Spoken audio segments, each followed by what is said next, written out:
مسئلہ چل رہا تھا تیمم کا، یہی نہ چل رہا تھا؟ چلیے تو آج ہے پانی نہ ملنے کی کیا صورتیں ہیں؟ پانی نہ ملنے کی کیا صورتیں ہیں؟ یہ آپ کا کیا ہوا؟ سوال ہوا۔ جواب ہے جب پانی 1 میل دور ہو یا کسی دشمن کے خوف سے پانی نہ لے سکتا ہو، مثلا گھر سے باہر کنواں موجود ہے، اب کنواں نہیں ہے تو مان لیجیے ٹنکی، ٹھیک، کنواں کی جگہ کیا ہو جائے گا؟ ٹنکی کو دے دیجیے۔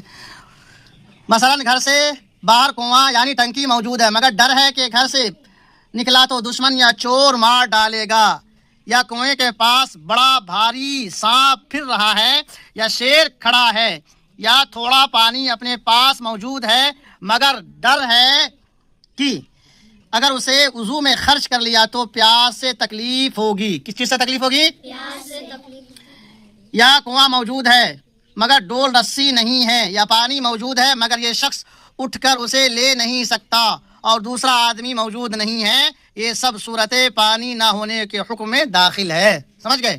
اور کنواں کی جگہ کیا کر لیجئے گا؟ ٹنکی سمجھ لیجئے۔ اب کنواں کا زمانہ ختم ہو گیا ہے، ٹنکی کا زمانہ آ گیا ہے۔ یہ صورتیں جو ابھی بیان کی گئی ہیں یہ سب کیا ہیں؟ پانی نہ ملنے کی صورتیں ہیں۔ اگر اس طرح سے پانی جب نہیں ملے گا تو کیا ہو جائے گا؟ آپ پر تیمم کر سکتے ہیں، آپ تیمم کیجئے اور نماز کیا کرنا ہے؟ پڑھیے۔ نماز کیا کرنا ہے؟ پڑھیے۔